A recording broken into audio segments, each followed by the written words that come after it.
আমার 3টা বছর যে নষ্ট করে দিলেন, কেড়ে নিলেন, যেভাবে কষ্ট দিলেন, আপনাকে জেলখানার কন্ডেম সেলের ভেতরে আমাদের রাখলেন। আমি চাই আমার মামলার আয়ু ওই মিজান থেকে শুরু করে একেবারে উপরে যিনি বসা ছিলেন, যারা এর সাথে জড়িত প্রত্যেককে আমার মতো 3 বছর শাস্তি দেওয়া হোক। বেশি করে ফেললাম না, বেশি না। ওয়াইনা ক্বাবতুম ফাআকিবু বিমিসলি মা উকিবতুম বি। যতটুকু অত্যাচারিত তুমি হও ওই পরিমাণে যদি করো কোনো গুনাহ নেই। আমি তো এটাই চাচ্ছি। আপনি আমার উপরে যা করেছেন আমারটা আমি বললাম, ব্যারিস্টার আরমানের উপরে যা করেছেন 8 বছর, আমাকে তো 1 তালা মাটির নিচে নিয়েছিলেন আর ওরে নিয়েছে 3 তালা মাটির নিচে। আজান কি, দিন কখন রাত কখন আমরা জানতাম না, আন্দাজে ইশারায় নামাজ পড়তাম। এই কঠোর অবস্থা 1 দিন 2 দিন হলে মেনে নেওয়া যায়, 8 বছর ওনার কল্পনার বাইরে চলে যাবে। এরপর অনেকে সাফাই গাছে যে কি করেছে তারা কুকুরের মতো তাড়িয়ে দিলেন। আজকে তার ছেলে স্ট্যাটাস দিয়েছে, বাংলার মানুষেরা আমার মাকে কুকুরের মতো বিদায় করে দিয়েছে। কথা বলছে, কি বলছে না বলছে, মাথা খারাপ হয়ে গেছে। কেন কুকুরের মতো তাড়িয়ে দিয়েছে? তার বাস্তবতায় আয়না ঘর। আমার যতটুকু বাস্তব জ্ঞান আছে, এদেশের 18 কোটি মানুষকে যদি জালেমরা যা করেছে, 18 কোটি মানুষ সবাই বলে আমরা মাফ করে দিলাম, উদার হয়ে ব্যারিস্টার আরমানের বলছিল মাফ করবে না।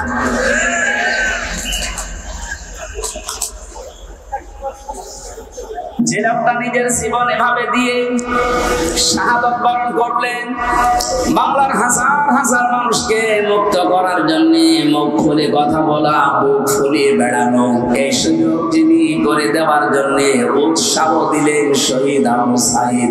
তাকে পর্যন্ত অনেকে শহীদ বলতে রাজি না, আত্মহত্যা করেছে। মানুষ কি অবস্থায় ছিলেন 16 বছর আপনি টের পাননি? আপনি টের পাবেন কি করে? আপনি তো বাতিলের 5টা গোলামি করেছেন।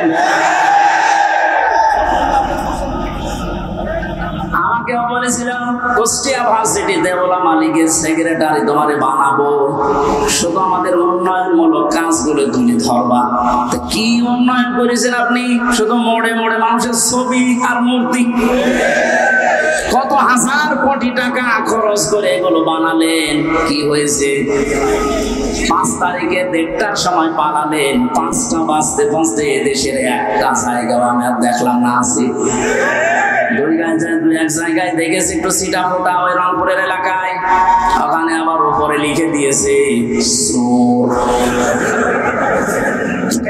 কি অপমান করলে আপনি অপমান হবেন? আলহামদুলিল্লাহ রাব্বিল মাশরিকাইন ওয়া রাব্বিল মাগরিবাইন আল্লাযী খালাকা কুল্লা শাইইন যাওজাইন ওয়া জাবা আলাইনা ইহসানা বিল ওয়ালিদাইন ওয়া নাশহাদু আন লা ইলাহা ইল্লাল্লাহ ওয়াহদাহু লা শারীকা লাহু ওয়া আশহাদু আন্না মুহাম্মাদান আবদুহু ওয়া রাসূলুহু সাইয়্যিদুল কাওনাইন সাল্লাল্লাহু আলাইহি ওয়া আলা আলিহি ওয়া আসহাবিহি ওয়া আতবাইহি আজমাইন। লা ইলাহা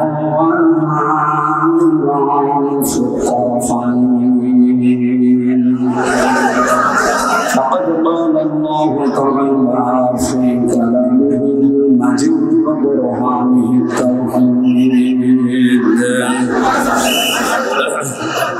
أعوذ بالله من الشيطان الرجيم بسم الله الرحمن الرحيم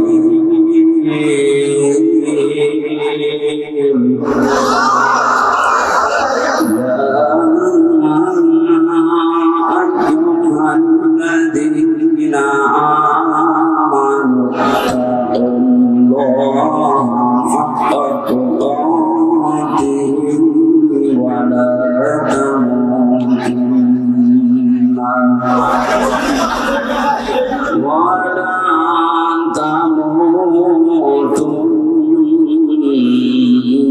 إلا وأنتم مسلمون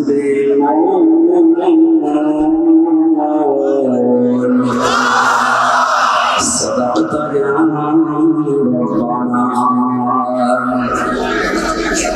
عن أبي هريرة رضي الله تعالى عنه قال النبي صلى الله عليه وسلم من مات ولم يخزن ولم يحدث به نفسه مات على شعبة من النفاق ابن مزاح.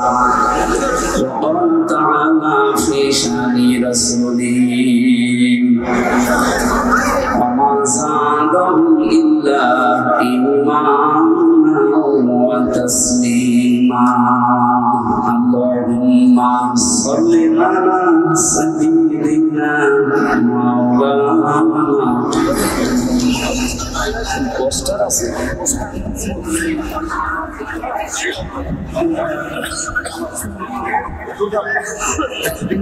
পোস্টার করা যায় বাংলাদেশ জামাত ইসলামী দুর্গাপুর উদ্যোগে। আলহামদুলিল্লাহ, বাংলাদেশের ঐতিহ্যবাহী জেলা যশোর বেনাপুর থানা, এটা বেনাপুর থানার উদ্যোগে বাংলাদেশ জামাত ইসলামী দুর্গাপুর ওয়ার্ডের 2 নম্বর ওয়ার্ডের উদ্যোগে আয়োজিত তাফসীরুল কোরআন মাহফিলের সম্মানিত সভাপতি জনাব আব্দুল মাজিদ আতাল্লাহু আমরাহু ওয়া বারাকাল্লাহু ফি হায়াতি। মাহফিলের প্রধান অতিথি শাইখুল মাশায়েখ বিশিষ্ট ইসলামী চিন্তাবিদ, শিক্ষাবিদ, আমাদের অভিভাবক জনাব মাওলানা আজিজুর রহমান, কর্ম পরিষদ সদস্য বাংলাদেশ জামাতে ইসলামী কেন্দ্রীয় কমিটি। এখানে বসা আছেন যশোর পশ্চিমের বাংলাদেশ জামাতে ইসলামীর জেলা আমির মাওলানা হাবিবুর রহমান দামাত বারাকাতুহুল আলিয়া। এতক্ষণ পর্যন্ত যারা এখানে আলোচনা রেখেছে, আপনাদের এই মাহফিলে যার উদ্দেশ্যে, যার মাধ্যমে এসেছি, আপনাদের এলাকার সন্তান ইসলামী চিন্তাবিদ জনাব মাওলানা এনামুল হাসান বিন নূর, আলোচনা রেখেছেন মাওলানা রবিউল ইসলাম। আমার আগে যারা কথা বলছিলেন আপনারা দেখেছেন যশোরের কৃতি সন্তান ইসলাম সঙ্গীত শিল্পী শ্রদ্ধাভাজন ব্যক্তিত্ব বড় ভাই জনাব কবির বিন সামাদ আতাল্লাহু আমরাহু ওয়া বারাকাল্লাহু ফি হায়াতি। এর আগে সুরের জগতে মাতিয়ে রেখেছিলেন যশোরের কৃতি সন্তান ইসলামিক সঙ্গীত শিল্পী বিশিষ্ট আইনজীবী জনাব অ্যাডভোকেট রকমান রকমান ভাই। মঞ্চে বসা আছেন অথবা এলাকার সর্বজন শ্রদ্ধাভাজন ব্যক্তিবর্গ। একটা একটা করে নাম বললে অনেক সময় যাবে, আমাদের হাতে সময় কম। আমরা একবারেই সবার জন্য দোয়া চাচ্ছি, দোয়া করছি। আল্লাহ যার ইমান আমল আছে সে অনুযায়ী দুনিয়া আখিরাতে তার সম্মান মর্যাদা যেন আরো বাড়িয়ে দেন, বলেন আমিন। সামনে বসা মুসলমান ভাইরা, পর্দার আড়ালের সম্মানিতা মা এবং বোনেরা, প্রশাসনের ভাইরা, প্রাণ প্রিয় যশোরবাসী, আল্লাহর দরবারে শুকরিয়া জানাচ্ছি যিনি একটা বিশাল পাথর আমাদের বুকের উপর থেকে নামিয়ে দিয়েছেন। জবান খুলে বলেন আলহামদুলিল্লাহ। এটা যে একটা নিয়ামত, এটা মানেন তো? অনেকে এখনো পর্যন্ত নিয়ামত স্বীকার করতে রাজি না। তারা তো আসলে টের পায়নি, তারা তো বেহেশতে ছিল। এই কারণে ওরা যে নিয়ামত এটা এখনো মানে না, বলে না এটা একটা গজব। হ্যাঁ, ওয়ালা ইয়াজিদু যালিমিনা ইল্লা খাসারা। জালেমদের জন্য দিন যত যাবে এই দেশে এখন তাদের ক্ষতি বৃদ্ধি হতে থাকবে। কারণ কি, আনাজিলু মিনাল কুরআনি মা হুয়া শিফাউন ওয়া রাহমাতুল লিল মুমিনিন। এই কোরআনে কারীম নাযিল করার ধারাবাহিকতায় আল্লাহ এমন এমন বিধান দিয়েছেন যেগুলো মুমিনদের জন্য শিফা, রোগ মুক্তির কারণ। ব্যক্তি, পরিবার, সমাজ এবং রাষ্ট্রে যে রোগগুলো আছে কোরআনে কারীম দিয়ে আগামীতে সবগুলো সংশোধন করা হবে ইনশাআল্লাহ। বৈষম্য বিরোধী ছাত্র আন্দোলনে যারা শহীদ হয়েছে, জীবন দিয়েছে, আহত অবস্থায় এখন হাসপাতালে আছে প্রায় ৭০০-র উপরে আমি জানি। ১৭৫০-র উপরে প্রায় মারা গেছে দেশে, না মারা যায়নি, শহীদ হয়েছে, মারা গেছে। যে মানুষগুলো জীবন দিয়ে গেল অনেকে এখনো পর্যন্ত স্বীকার করে না যে এরা শহীদ। আপনি ভুল পথে আছেন। জালেমের জুলুমের সামনে নিজের জীবনটা পর্যন্ত যে লোকটা দিতে পারে সে শহীদ হবে নাকি আরেকবার মরে দেখারও লাগবে? কোরআনে কারীম জানিয়েছে ওয়ালা তাকুলু লিমান ইউকতালু ফি সাবিলিল্লাহি আমওয়াত বাল আহয়াউ ওয়ালাকিন লা তাশউরুন। সূরা বাকারার ১৫৪ নম্বর আয়াতে আছে। তাফসীরে ইবনে কাসির আর ফাসিরাতুল কোরআন দেখবেন ব্যাখ্যা লেখা আছে।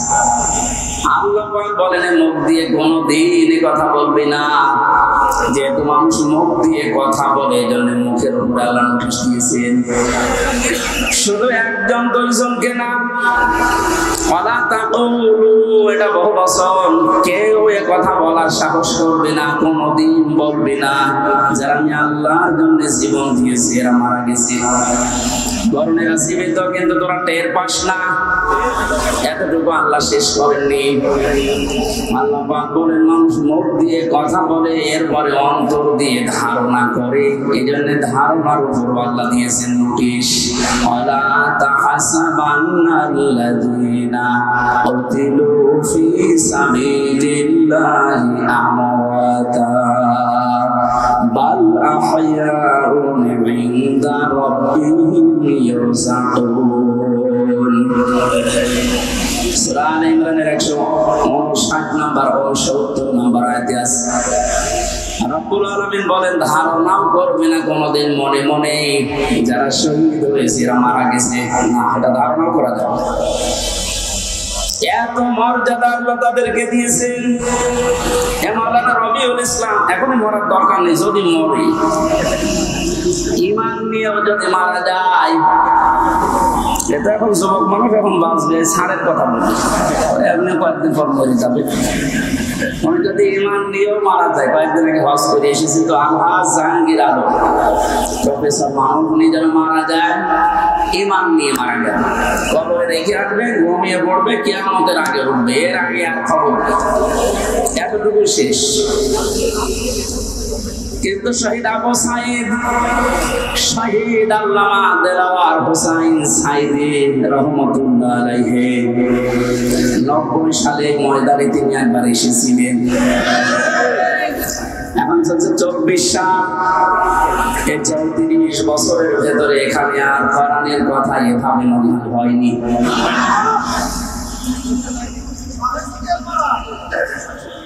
এই মানুষগুলোর নাম বললাম, ওনারা প্রফেসর জাহাঙ্গীরের মতো শুধু ঘুমিয়ে থাকবে কবরে না, আল্লাহ বলেন ওরা জীবিত থাকবে। ইনদা রাব্বিহিম ইরযাকুন, ওরা তাদের রবের কাছে রিজিক খাবে। সুবহানাল্লাহ। আমরা জানি মানুষ ঘুমিয়ে থাকলে খায় না, যেহেতু উনি ঘুমিয়ে পড়বে এই জন্য ওনার খাওয়ার দরকার নেই। যারা জীবিত থাকবে মানুষগুলোর খাবারের দরকার হয়। কিয়ামত পর্যন্ত মহান আল্লাহ শহীদদেরকে নিজে দায়িত্ব নিয়ে খাওয়াবেন। জোরে বলেন আল্লাহু আকবার। শহীদ আবু সাঈদের কি তার জীবনের কোনো মায়া ছিল না? কয়েকদিন আগে গিয়েছিলাম রংপুরে, কবর জিয়ারত করার পরে দেখলাম ওর বাবা বেরিয়ে এসেছে। আমার বন্ধু আমার ছেলেটা ছোটবেলা থেকে প্রতিবাদী, অন্যায় দেখলেই ওর নিজের সমর্থনে তার বড় প্রতিবাদ করত। এই শব্দটাকেই তো আমরা চাই। অন্যায় যেখানে হবে প্রতিবাদ সেখানে হবে, এইটার আরবি নাম জিহাদ। এটাকে উল্টিয়া উল্টা পাল্টা নাম দিয়ে বহু নিচে নামিয়ে ফেলেছিল ইসলামের বিদ্বেষী যারা তারা বানিয়েছে শব্দটাকে জঙ্গি, টেররিস্ট, সন্ত্রাসী, আরো কত রকমের নাম দিয়ে পৃথিবীর মানুষকে দেখিয়েছে যে এই দেশে জিহাদের নাম নিয়ে বিশৃঙ্খলা তৈরি করার জন্য অনেকে চেষ্টা চালিয়েছে। এটা সবচেয়ে বেশি ভূমিকা পালন যারা করেছে, আমি নাম নিয়ে বলি, কাউন্টার টেররিজমের ওই সময়ের যে প্রধান ছিল মনিরুল ইসলাম।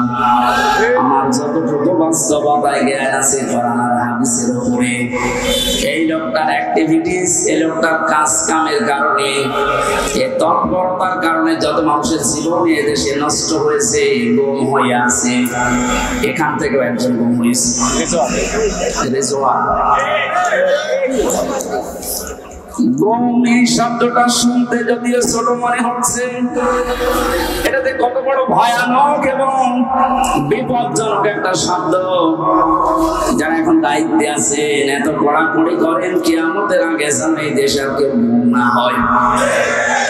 আর আমরা চাই গুম শব্দের সাথে যারা জড়িত ছিলেন একটাকেও যেন ছাড়া না হয়। কোথায় গেছে ওই মনিরুল? কে যেন সেদিন কানা লোককে দেখলাম অন্ধ, গান বানিয়েছে। কোথায় কাদের কাকা? অন্ধ মানুষ।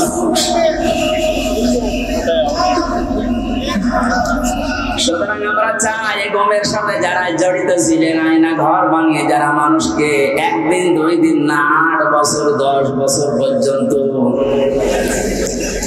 আমার মনে হয় যাদের ভেতরে অন্তত সারা পরিমাণে মনুষ্যত্ব আছে, তারা কোনদিন আয়না ঘরের ভেতর থেকে পাহারা দিয়ে এসে নিজের বাড়িতে ঘুমানো সম্ভব না। আমি রিমান্ডে যে মাটির নিচে ছিলাম সেখানে ওরা রেখেছিল, আমার উপর যে অত্যাচার করতো, মাঝে মাঝে চিন্তা করতাম, আল্লাহ এরাও তো মানুষ, এরা বাড়ি যে স্ত্রীর কাছে থাকে কি করি? এটা তো ঘুম আসার কথা না। এরা নিজেরাই আমাকে বলতো আপনার কোনো দোষ নেই, আমরা জানি, তারপরও আপনি এই করতেন আমার সাথে। কালো কাপড় দিয়ে চোখ বেঁধে, হাত পেছনে বেঁধে রেখে মাথায় দড়ি দিয়ে টাঙিয়ে রাখতেন, আর আপনি বানিয়েছে ঘুমাতেন। আমরা ঘুম আসতো কি করি? তার মানে মনুষ্যত্বের সারা পরিমাণ একটা কিছু ছিল না, এরা মানুষের বাইরে চলে গেছে। আমার সাথে ভালোবাসতো আমাকে, তাই যদি এই করে যাদের ওরা দেখতেই পারে না, মাঝে মাঝে বলতো হুজুর আপনার ওয়াজ শুনি আমরা। ওরে শয়তান, কিসের ওয়াজ শুনতে?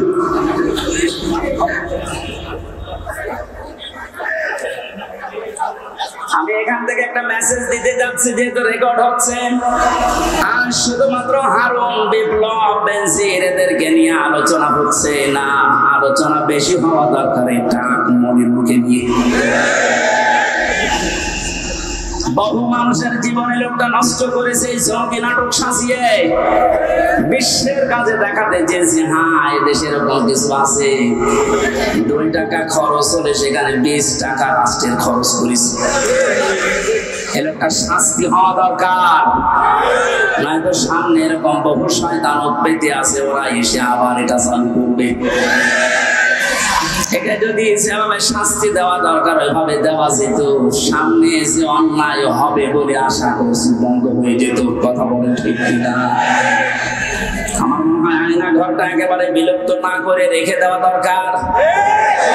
তাম পৃথিবীর মানুষেরা কিয়ামত পর্যন্ত এই পৃথিবীতে যারা আসবে, বাংলাদেশে যারা দেখতে আসবে, এরা যেন দেখে বসে যে এই দুনিয়ায় বাংলাদেশ নামক যে দেশ ছিল, এ দেশে একটা জালেম ছিল।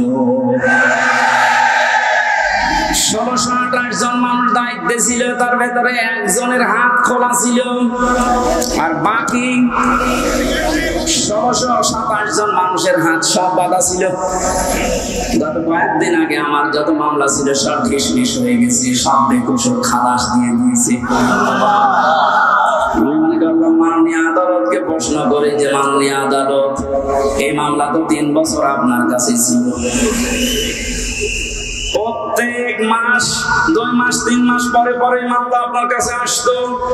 এই 3 বছরে কতবার এসেছে, আপনি কোনোদিন এই মামলার রায় দিলেন না। আগে বলতেন যে হাত বাঁধা, এখন হঠাৎ করে রায় দিয়ে শুধু রায় না বেকসুর খালাস, তার মানে আপনি প্রমাণ করে দিলেন যে আমার কোনো দোষ নেই। কথা বলেন না, আমার কোনো দোষ পাইনি, এই জন্যই তো আমাকে বেশি করে খালাস দিয়েছে। আর 3টা বছর নষ্ট করে দিলেন, কেড়ে নিলেন। যেভাবে কষ্ট দিলেন, আপনাকে জেলখানার কন্ডেম সেলের ভেতরে আমাকে রাখলেন। আমি চাই আমার মামলার আয়ু ওই নিজাম থেকে শুরু করে একেবারে উপরে যিনি বসা ছিলেন, যারা এর সাথে জড়িত প্রত্যেককে আমার মতো 3 বছর শাস্তি দেওয়া হোক। বেশি করে ফেললাম না, বেশি না। ওয়াইনা ক্বাবতুম ফাআকিবু বিমিসলি মা উকিবতুম বি। যতটুকু অত্যাচারিত তুমি হও ওই পরিমাণে যদি করো কোনো গুনাহ নেই। আমি তো এটাই চাচ্ছি। আপনি আমার উপরে যা করেছেন আমারটা আমি বললাম, ব্যারিস্টার আরমানের উপরে যা করেছেন 8 বছর, আমাকে তো 1 তালা মাটির নিচে নিয়েছিলেন, আর ওরে নিয়েছে 3 তালা মাটির নিচে।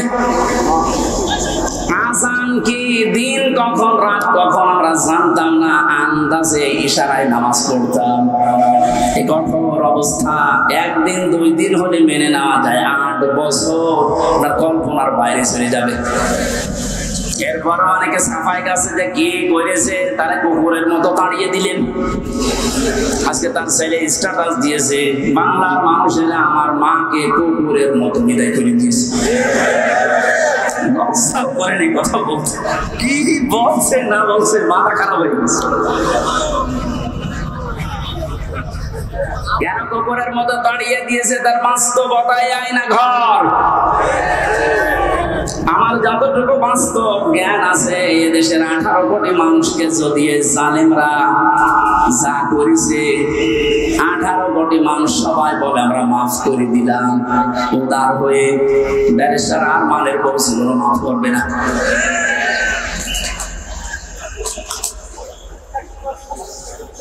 যে লোকটা নিজের জীবন এভাবে দিয়ে শাহাদত বরণ করলেন, বাংলার হাজার হাজার মানুষকে মুক্ত করার জন্য মুখ খুলে কথা বলা, বুক ফুলিয়ে বেড়ানো, এই সুযোগ যিনি করে দেওয়ার জন্য উৎসাহ দিলেন শহীদ আবু সাঈদ।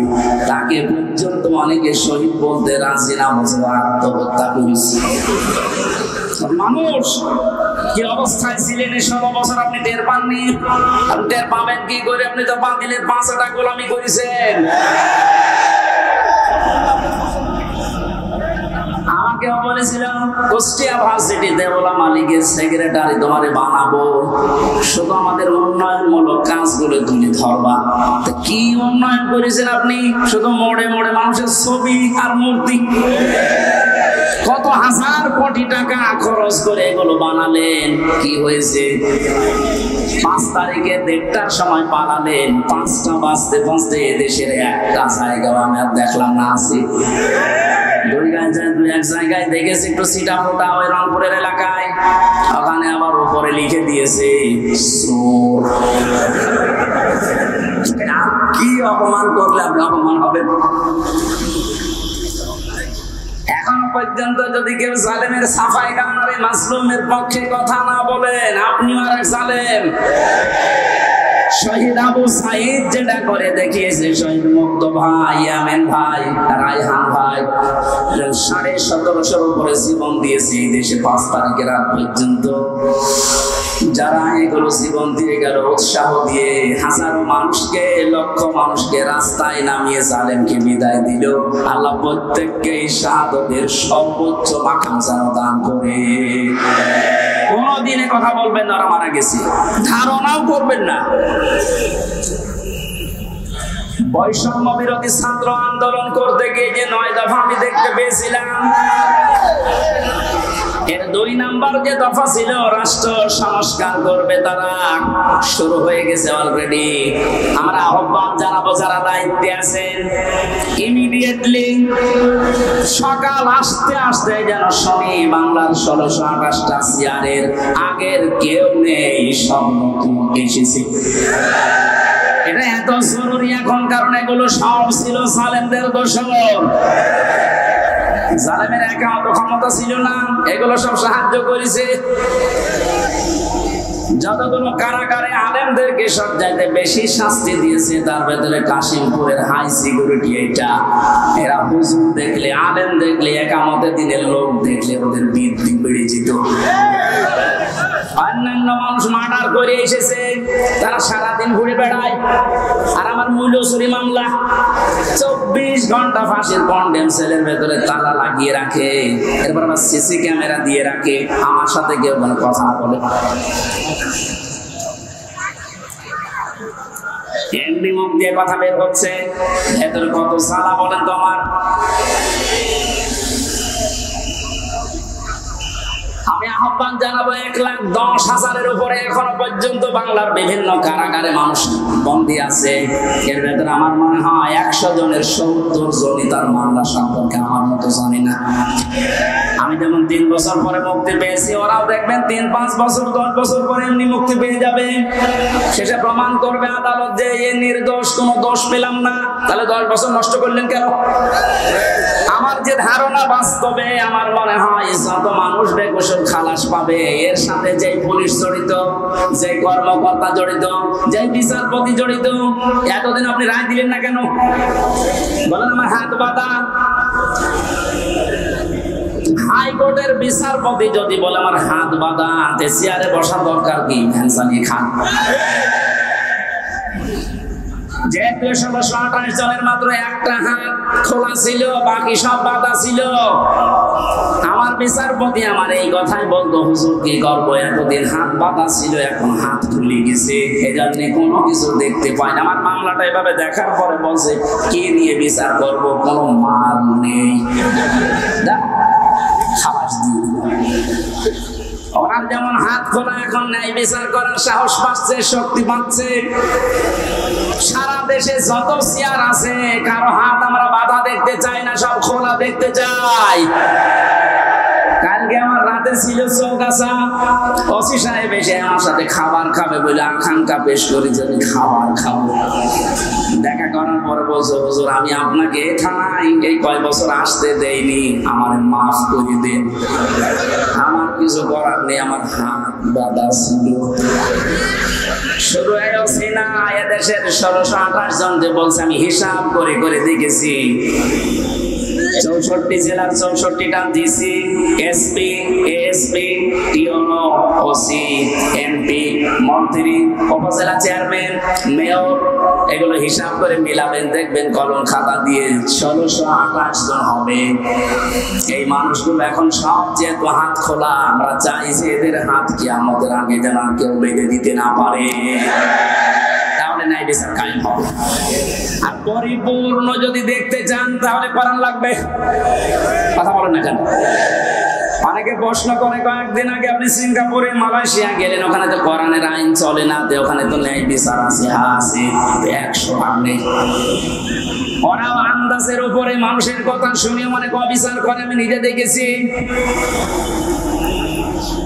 কারণ ন্যায় বিচার কায়েম করার জন্য এইটার বিকল্প পৃথিবীতে কিছু নেই। আমান হাকামা বিহি আদালা, যারা কোরআন দিয়ে বিচার করে এরা ন্যায় বিচার কায়েম করতে পারে। সুতরাং পৃথিবীর যেখানে এইটা কায়েম না হবে, 100% আপনি ন্যায় বিচার পাবেন না। 53 বছর তো দেখতে পেলেন, এই যে মাওলানা আজিজুর রহমান মুরব্বী বসে আছে, 53টা বছরই হয়তো উনি দেখেছে, ওনার বয়সটা দেখছি। বাবা চালিয়েছে উনি দেখেছে, স্বামী চালিয়েছে উনি দেখেছে, চাচা চালিয়েছে উনি দেখেছে। আমাদের তো 92 সালে জন্ম, চাচা পর্যন্ত মনে হয় আমি পাইনি, কিন্তু বুবুরটা ভাবিকটা তো দেখলাম। কথা বলছেন না কেন? 53 বছরে কি হয়েছে সব দেখতে পেলাম, বিশেষ করে এই 2 ট্রাম। শিক্ষিত মানের কি আসে তা তো সবই দেখেছি, কারণ মুখে মুখে খালি বুড়ি ওড়েছে, উন্নয়নের মহাসড়কে দেশ চলছে। এখানে আহ্বান জানাচ্ছি, এখন শুধু বাকি আছে এইটা দিয়ে দেশ চললে কেমন দেখা যায়। এটা দিয়ে যেন বাংলার ৫৬,০০০ বর্গ মাইল চলে, আর কেমন দেখা যায় এটা দেখে মরা খুব ইচ্ছা আমার। আর কার ইচ্ছা আছে এটা দেখতে হাত তোলেন তো, লিল্লাহি তাকবীর। আন্দাজে হাত তুলবেন না, সামনে কিন্তু আসছে এটা দেখা। লিল্লাহি তাকবীর।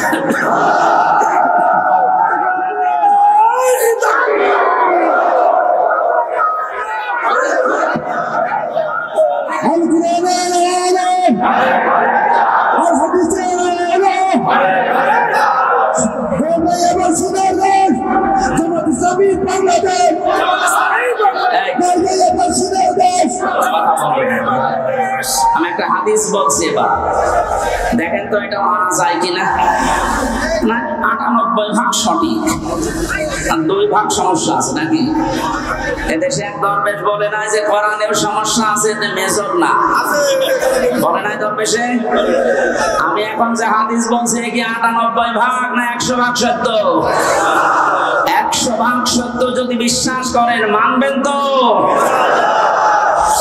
عن أبي هريرة رضي الله تعالى عنه قال قال النبي صلى الله عليه وسلم এক কথা বলেন কেন? কথা বন্ধ করেন। এটা গুরুত্বপূর্ণ বিষয়, ভালো করে শুনেন, শুনতে পারলে হবে। বসেন। মান ইত্তাবাআল হুদা বিগাইরিল কুরআন আদাল্লাহুল্লাহ। তিরমিজি শরীফের হাদিস। যে ৬টা গ্রন্থ হাদিসের অথেন্টিক আছে, তার ভিতরে এটা একটা।